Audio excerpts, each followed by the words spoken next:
Good day students. आज का जो हमारा टॉपिक है वो है ट्रिग्नोमेट्री अर्थात त्रिकोणमिति। और जैसा कि त्रिकोणमिति में अभी आप यहाँ पर देख रहे हैं, मैंने एक समकोण त्रिभुज बनाया है और ये जो समकोण त्रिभुज है इसी पर आधारित है हमारी पूरी की पूरी ट्रिग्नोमेट्री। और अगर हम ट्रिग्नोमेट्री को, त्रिकोणमिति को डिफाइन करने की बात करें तो मैंने आपके लिए पहले ही वो डेफिनेशन लिख दी है।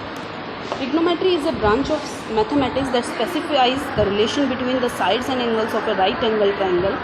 यानी कि त्रिकोणमिति जो है वो गणित की एक ऐसी शाखा है जो समकोण त्रिभुज के कोण व भुजाओं के बीच संबंध स्थापित करती है। और अगर ग्रीक वर्ड से इसका मतलब समझने की कोशिश करें, जो इसका डेफिनेशन है, तो यहाँ पर मैं ट्रिग्नोमेट्री को दो भागों में विभाजित कर सकती हूँ। एक है ट्राइगोन और एक मेट्री।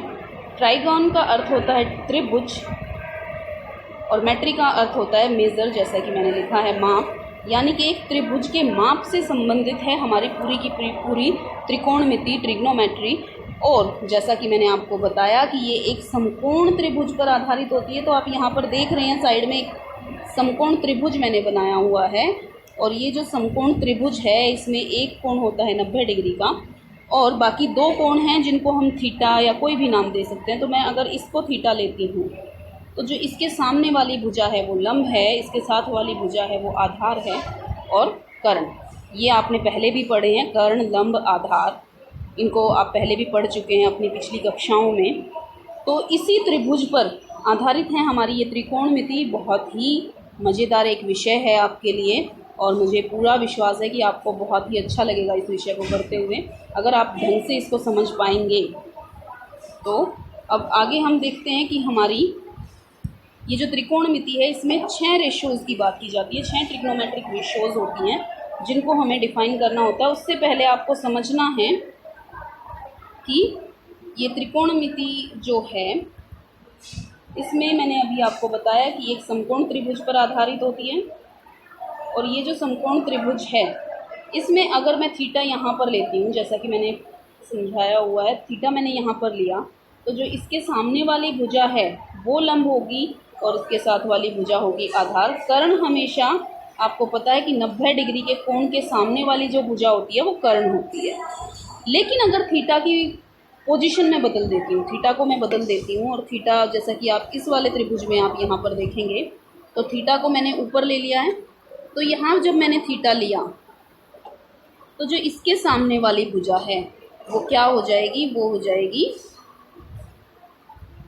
लंब। और जो इसके साथ वाली भुजा है वो हो जाएगी आधार। और आपको पता है कि 90 डिग्री के सामने वाली भुजा होती है कर्ण। तो ये आपको हमेशा याद रखना है जब भी आप त्रिकोणमिति से संबंधित प्रश्न करेंगे, कुछ सवालों को हल करेंगे, कि लंब, कर्ण और आधार यानी कि परपेंडिकुलर, बेस और हाइपोटेन्यूज कहाँ कहाँ लेने हैं थीटा की पोजीशन के हिसाब से। अगर आप ये याद रखेंगे तो आपके सवाल जो हैं वो अच्छे तरीके से होते रहेंगे। तो अब आइए देखिए, आधार को हम कहते हैं, आपको पता है इंग्लिश में हम इसे क्या कहते हैं, बेस। कर्ण को हम कहते हैं हाइपोटेन्यूज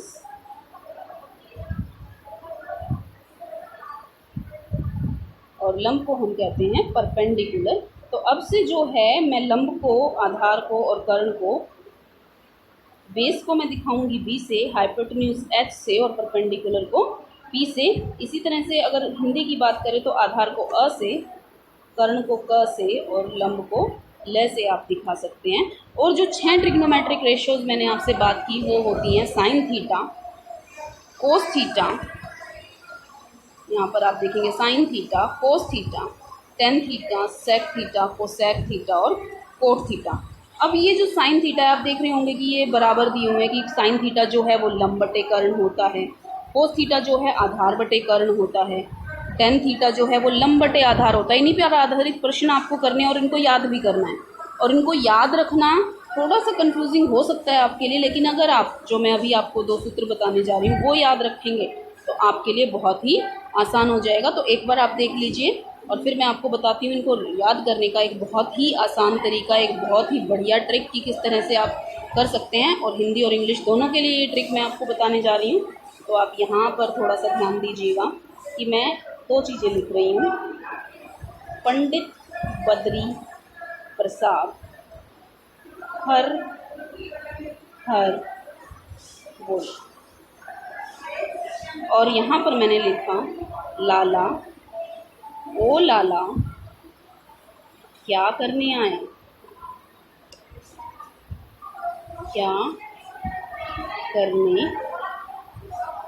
अब जो हमने पीछे अपने फॉर्मूलाज किए थे, जो सूत्र किए थे, उनको यहाँ से आप देखिएगा कि किस तरह से आप याद रख सकते हैं।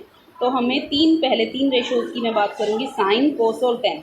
यानी कि साइन, कोस और टेन। पहले आप इनको याद कर लीजिए, फिर हम बाकी तीनों को भी निकालने का तरीका आपको बता देंगे। तो आपको पहले साइन थीटा, कोस थीटा और टेन थीटा निकालना सिखाते हैं कि आप यहाँ से कैसे निकाल सकते हैं।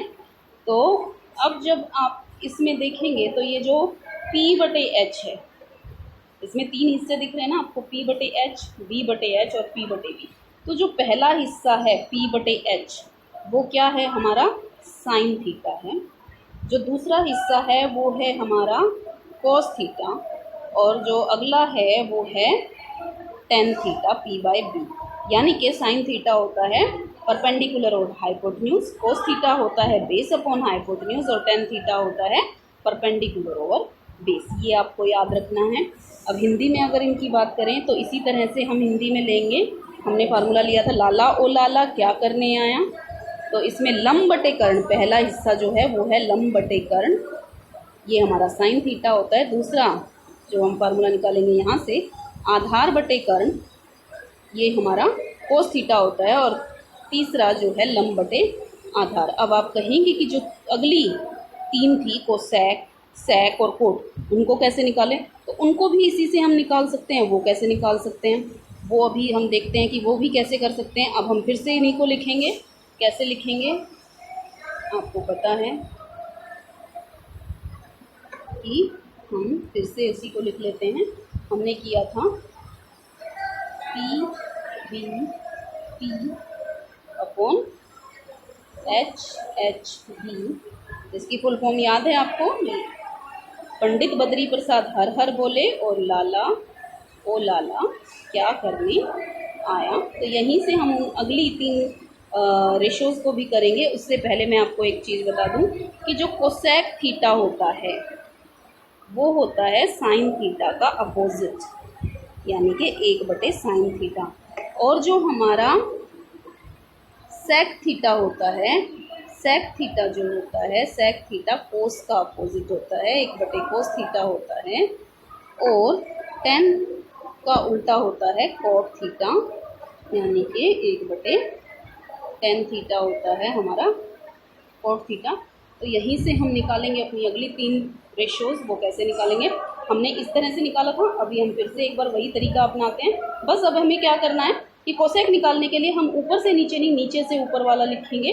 तो कोसेक हो जाएगा H/2, यानी कि हाइपोटेन्यूज अपॉन परपेंडिकुलर, साइन का उल्टा हो गया। यहाँ पर भी इसी तरह से आप देखेंगे कि कर्ण बटे लंब हो जाएगा। और सेक थीटा जो है वो हो जाएगा हाइपोटेन्यूज अपॉन बेस, यानी कि कर्ण बटे आधार, कोस का उल्टा हो गया। और कोट थीटा जो है वो हो जाएगा आधार बटे में कर्ण, यानी कि आधार बटे में लंब, बेस बटे परपेंडिकुलर। और ये उल्टा हो गया हमारा किसका, टेन का। और इन्हीं रेशोज़ को, ये जो फार्मूला यहाँ पर हमने लिखे हैं, ये आपको याद रखने हैं, बहुत ज़रूरी है याद रखना, क्योंकि इन्हीं के आधार पर अभी हम एक टेबल भी बनाएंगे। और यहाँ से भी जो हमने ये लिए हैं, इनके आधार पर भी हमें बहुत सारे प्रश्न हल करने हैं। तो ये आपको याद रखना है कि हम इनको किस तरह से प्रयोग करेंगे, वो आगे देखेंगे। लेकिन अभी याद करने का तरीका मैंने आपको बता दिया। उम्मीद है आपको समझ आ गया होगा कि ये क्या तरीका है, कैसे याद रखना है आपको। अब हम चलते हैं अपने अगले पड़ाव की तरफ। और अगले पड़ाव में जैसा कि आप देख सकते हैं, हमें बनाने हैं एक टेबल। और वो टेबल जो है मैं आपको बनाकर दिखाऊंगी। तो हम यहाँ पर आ जाते हैं और ये टेबल जो है मैं आपको दिखा देती हूँ किस तरह से आपको बनानी है। तो बच्चों ये जो टेबल है ये भी आपके लिए बहुत ही हेल्पफुल है। पहले आप इस पर एक नज़र मार लीजिए और फिर मैं आपको ये टेबल बनानी भी सिखा दूँगी, क्योंकि आपको साइन 0 डिग्री याद रखना तो आसान होगा 0 डिग्री, लेकिन अगर आपसे बीच में से कुछ भी पूछ लिया जाए कि 1045 डिग्री कितना होता है तो आपके लिए वो थोड़ा सा मुश्किल हो सकता है। और अगर आपको टेबल बनानी आती है तो अगर आपको याद नहीं भी है तो भी आप पेपर में अपने सवालों के जवाब दे पाएंगे अगर आप इस टेबल को बनाना सीख लेते हैं। ये टेबल है क्या बेसिकली वो देखते हैं। ये ट्रिग्नोमेट्रिक रेशोज़ जो हैं कुछ एंगल्स पर डिफाइंड है, और वो एंगल कौन कौन से हैं? वो एंगल्स हैं 0 डिग्री, 30 डिग्री, 45 डिग्री, 60 डिग्री और 90 डिग्री। तो इन एंगल्स पर हमें इस टेबल को बनाना है। आप एक सरसरी नज़र इस पर डालिए। साइन थीटा जो है उसका मान 0 डिग्री पर जो है 0 होता है, 30 डिग्री पर